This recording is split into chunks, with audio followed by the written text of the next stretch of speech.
The Grand Hall of the Union of Sovereign Worlds was a space designed to command awe. Massive pillars of polished stone rose to a vaulted ceiling, their surfaces inscribed with the histories of ancient civilizations. A ring of diplomats from across the galaxy sat at a long crescent-shaped table, their eyes fixed on the lone figure standing before them, Ambassador Paul Connors of the Terran Empire. Connors stood still, his broad frame cloaked in a dark, austere uniform that bore the insignia of humanity's unified empire. His face was expressionless, unreadable, as his gaze swept the room, unyielding. Around him, alien representatives shifted uncomfortably. Some, with skin the color of molten copper or eyes like swirling nebulae, barely met his gaze. Others openly glared, their hostility thinly veiled. Connors did not flinch. His posture remained calm, almost indifferent, as though he had expected nothing less from the assembled powers. At the center of the table, Chairman Uvelin of the Ranthi, a species known for their ancient wisdom, cleared his throat. His voice, though soft, commanded attention. Ambassador Connors, we are honored by your presence on this momentous day, when the Terran Empire joins the Union of Sovereign Worlds.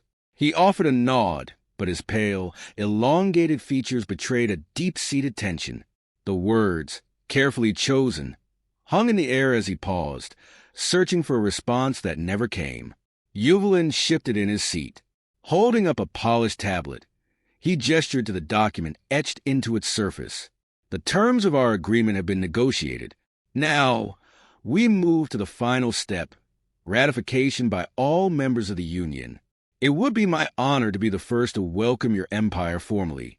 Uvelin signed the treaty, his slender hand tracing the seal of the Ranthi Dominion with deliberate precision. The document moved down the line. One by one, the representatives added their marks, some with murmured remarks about the newfound alliance, others signing silently, their gestures stiff with reluctance. The air thickened with the weight of unspoken tensions, as if each signature was a reluctant concession to a new and unpredictable force in the galaxy. Then the document reached Governor Zalrix of the Draclian Dominion, his reptilian face, scarred and twisted in anger, contorted as he seized the tablet, his claws digging into its edge. With a snarl, Zalrix flung the treaty across the table. It clattered loudly, coming to rest near Connor's feet. How can we consider these barbarians our equals? Zalrix hissed, his voice dripping with venom. They are savages. They burned entire generations of my people. Our nursery planets, reduced to ash. The room fell into a stunned silence. Uvelin glanced between Zalrix and Connors, his mouth half open, searching for words to defuse the situation. Governor Zalrix, Uvelin began slowly. We have already agreed. You agreed. Zalrix's voice cut through the hall like a blade. His gaze swept the room, eyes narrowing in contempt as he surveyed the other delegates. None of you felt what we felt. None of you lost what we lost. He turned his ire to Connors, baring sharp teeth. You slaughtered millions, entire broods unborn, and now you stand here, expecting us to welcome you into this union. Connors did not move. His voice, when it came, was low, almost a whisper, but it carried with it the weight of unyielding finality. You attacked Earth. Zalrix blinked, his rage momentarily faltering. A few 100,000 humans at most, he spat back. A mere skirmish. You responded by annihilating my people. You attacked Earth, Connors repeated, his tone unchanged. He stepped forward, his boots echoing in the hall as he moved deliberately toward Zalrix. We were a fractured species, divided by borders and petty conflicts. Then you attacked Earth. In that moment, we became one, our nations, our corporations, united by a common enemy. You gave us no choice. The silence in the room deepened as Connors bent down, retrieving the fallen treaty. His movements were slow, deliberate, as though each gesture held the weight of his people's collective resolve. He placed the document back on the table, pushing it toward Zalrix with a forceful thrust that made several delegates flinch. These rules, Connors said, were made to save us from ourselves. But they were never meant to protect those who threatened our homeworld, sign the treaty, Governor Zalrix, or learn firsthand why we created these rules in the first place. Zalrix hesitated, his clawed hand trembling as it hovered over the treaty. His eyes darted around the room, searching for support, but found none. With a low growl of resentment, he signed, his hand shaking with barely contained fury. Connor stepped back, straightening his posture. "Good," he said simply. "It seems my business here is concluded." Without another word, he turned and walked toward the door. The hall remained deathly quiet as the heavy doors closed behind him, leaving the gathered diplomats in uneasy silence, the weight of his warning still pressing upon them. The atmosphere in the grand hall grew more charged as Ambassador Connors continued to stand in front of the table, his presence like a dark storm on the horizon. Every alien representative felt it, an invisible force that sent a chill through the air. The silence after Zalrix's bitter words hung heavy in the room, broken only by the hum of distant machinery and the rustle of uneasy movements. All eyes remained fixed on the human ambassador, waiting for his response. "You attacked Earth," Connors repeated, each word delivered with cold precision, as though stating a self-evident truth. His gaze bore into Governor Zalrix, locking the Draclian in place. The words were simple, but the weight behind them silenced the reptilian's angry hisses. Zalrix's long tail twitched in agitation, his reptilian face contorting with fury, but there was a hesitation in his eyes. "A few 100,000 human lives at most," Zalrix sneered, his voice dripping with contempt, though the venom lacked its earlier force. "And for that, you wiped out generations of my kind. Entire broods, unborn, snuffed out before they could even hatch. How dare you claim righteousness in this madness?" Connor stepped forward with deliberate, controlled movements. His broad frame cast a shadow over the table as he leaned in, his knuckles pressed against the surface, forcing Zalrix to sit back instinctively. "You attacked Earth," he said again, this time his voice laced with an undercurrent of menace. "Do you think we wanted this? You looked at us, a fractured race on the verge of annihilating ourselves, and saw weakness. You believed you could crush us without consequence." Zalrix recoiled, his eyes narrowing into slits. "Weakness?" he hissed, trying to regain control. "We did what any species would do. We saw an opportunity. A primitive race, untested in the galaxy. It was our right." "You're right," Connors interrupted, the word a razor-sharp edge that cut through Zalrix's defense. He straightened, his posture no longer one of diplomacy, but of a predator who had heard enough excuses. "Let me tell you about humanity's history, Governor. We spent centuries tearing ourselves apart, war after war, slaughtering millions of our own, ravaging entire continents, driving species to extinction on our own world. We created rules of war to stop ourselves from becoming our own executioners. But none of those rules were ever meant to protect an alien aggressor." Connor's voice, though quiet, resonated with a deep, cold fury that chilled the hall. The other diplomat sat frozen, watching as the tension between the two figures thickened, filling the room with an almost unbearable weight. "Before your attack, we were fractured," Connors continued, his eyes never leaving Zalrix. "Divided by nations, companies, ideologies. Then you gave us a common enemy. You united us, all of humanity, for the first time in our history, focused their entire might on one thing, survival. Your mistake, Governor, was thinking we could be broken. You thought you were dealing with just another species in your long history of conquest." Zalrix let out a low, angry growl. "You are a barbaric species, Ambassador. You burned our nursery planets, our most sacred worlds." "Nursery planets," Connors interrupted again, his voice like ice. "Breeding grounds for your future armies, ready to conquer worlds that would never see you coming. You attacked Earth unprovoked, and we responded." Zalrix's claws tapped nervously against the table as he sought words to counter, but nothing came. His earlier confidence seemed to be unraveling, the fire in his eyes dimming as he stared into Connor's unflinching gaze. Connors took another step forward, his voice lowering to a dangerous whisper that only Zalrix could hear. We could have done worse. You know that. We could have wiped your entire species from existence. But we didn't. And that was mercy, Zalrix. Something your kind would never have shown us. The silence in the hall was suffocating now, the other diplomats watching the exchange with growing unease.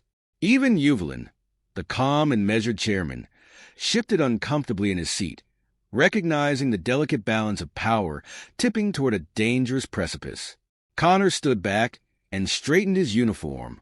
This treaty, he said, gesturing to the document on the table, is the only thing keeping us bound by the same rules you claim to hold dear.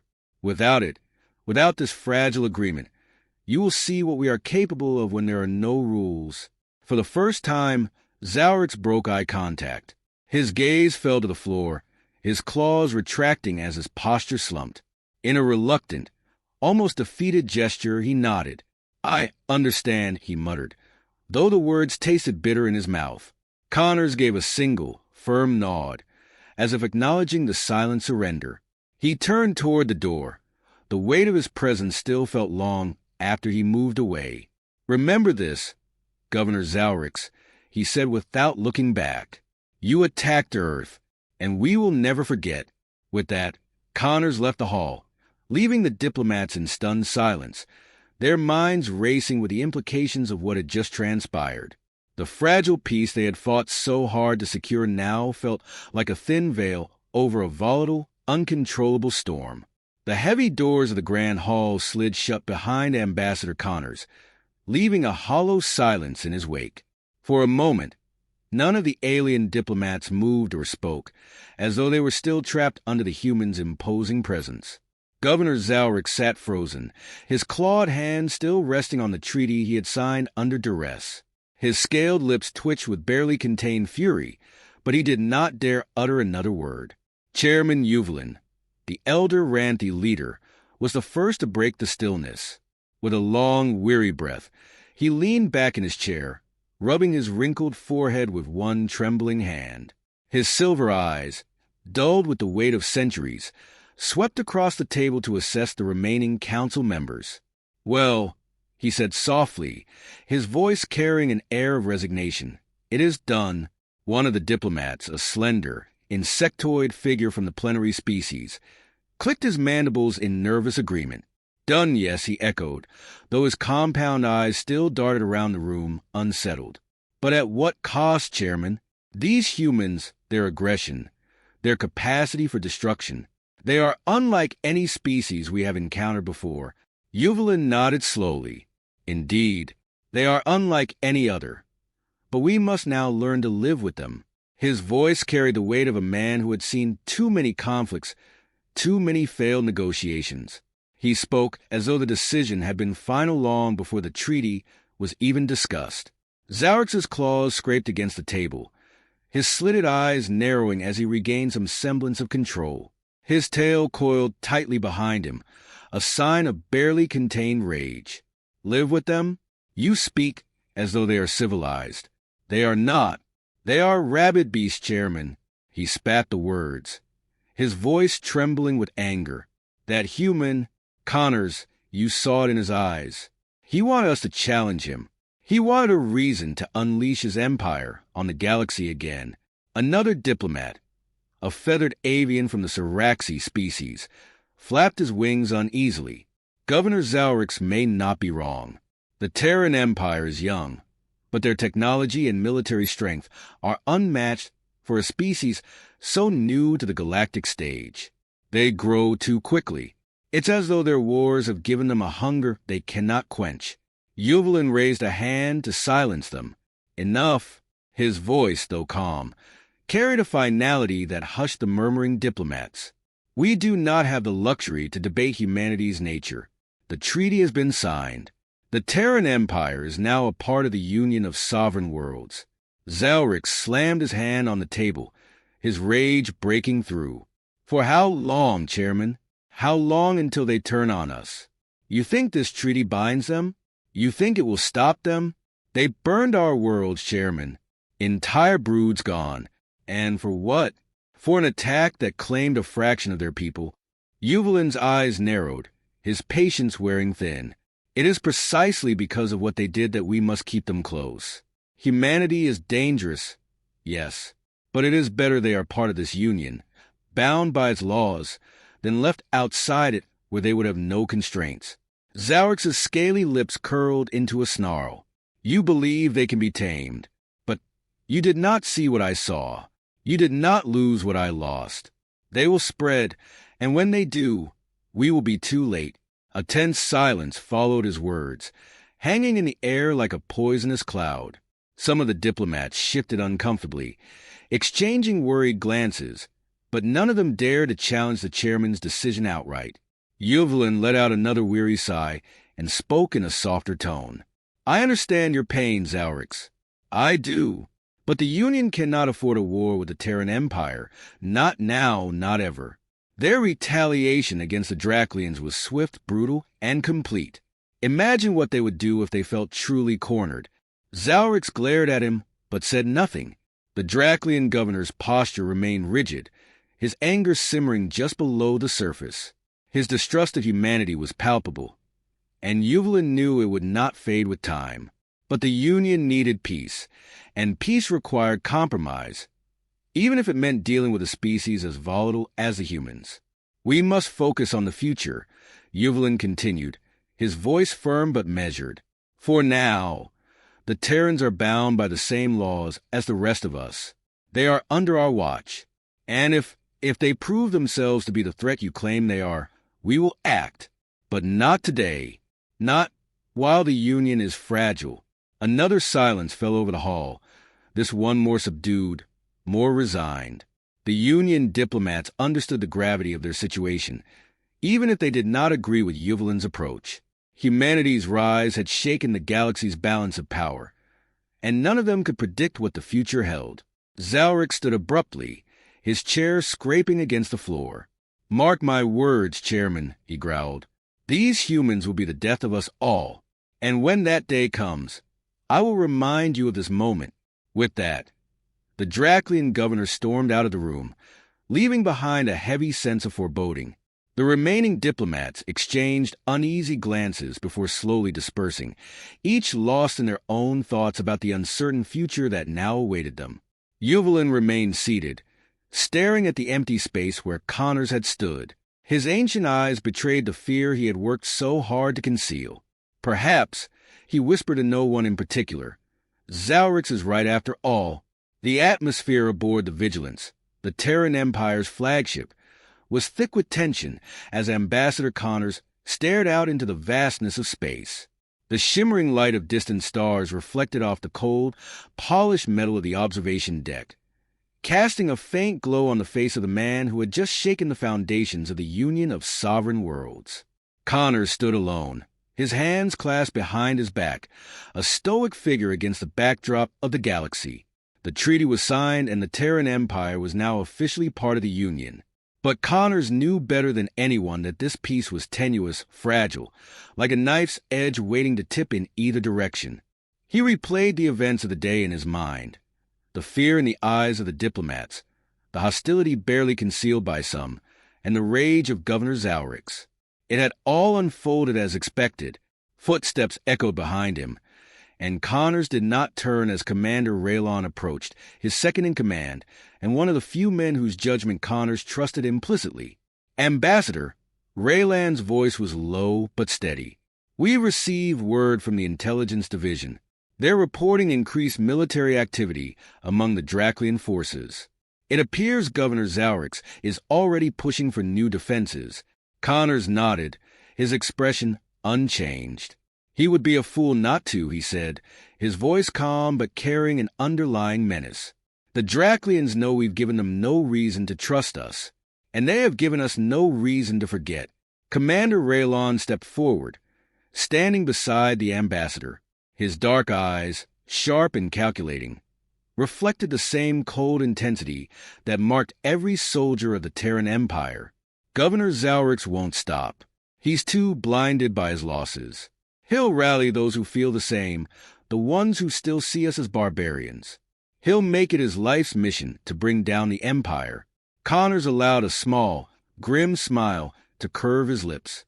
He can try, but the Union is fractured, and they know it. Any open conflict with us will weaken them beyond repair. The Ranthi and the Siraxi see that. They will resist Zarix's calls for war as long as they can. Raylan's brow furrowed. And what if they don't? What if he convinces enough of them that we are the true threat? Connors turned away from the stars, finally facing his commander. Then they will learn, as the Draklians did, what it means to provoke humanity. The cold certainty in Connors' voice sent a chill through the room, but Raylan remained unfazed. He had served under Connors for years, through countless battles that had brought the Terran Empire to where it was now. He knew his commander well enough to understand that the ambassador's calm exterior hid a deep reservoir of ruthlessness, a ruthlessness that had shaped the Empire's meteoric rise. We must not be complacent, Connors continued, pacing slowly across the observation deck. The Union may be fractured, but they are still dangerous. And Zarix, for all his rage, is no fool. He will not act alone. He will bide his time, rallying others to his cause until he is strong enough to challenge us. The Draklians are rebuilding, but so are we. We must remain vigilant. Raylan nodded in agreement, but his thoughts lingered on the broader implications. If Zarix does manage to unite a coalition against us, we could be facing a war that spans the entire galaxy. And not just skirmishes like before, but full-scale conflict on a scale we haven't seen. Connors' gaze sharpened. If that happens, Commander, we will do what we have always done. We will win. We will burn their worlds if necessary. The Terran Empire will not be threatened. Not by the Union, not by Zarix, and not by anyone. The silence that followed was heavy with unspoken meaning. Connors did not need to elaborate. The message was clear. The Terran Empire had survived its baptism by fire, and if it came to war again, it would emerge victorious, no matter the cost. After a long pause, Raylan broke the silence. What of the Union's leadership? Chairman Yuvalin seems to think we can be tamed. He believes we can be bound by their rules. Connors let out a quiet chuckle, though there was no humor in it. Yuvalin is a man of peace. He will cling to the hope of diplomacy until his dying breath. But deep down, even he knows the truth. Humanity cannot be tamed. We are too dangerous, too unpredictable. They have no choice but to accept us into their union, because the alternative is far worse. Raylan exhaled sharply, understanding the weight of Connors' words. So we wait then? Prepare for what's coming. Connors nodded, his eyes once again drifting to the stars. Yes, Commander, we wait, but we do not wait idly. The galaxy will soon learn that humanity's reach extends far beyond Earth. And when the time comes, we will be ready. The two men stood in silence, watching the endless expanse of space before them. The stars glittered with the promise of conflict, of expansion, of the unknown. But within that vast darkness, one truth remained constant. The Terran Empire was no longer a mere participant in the galactic order. It was a growing force, a rising threat. And the galaxy would never be the same.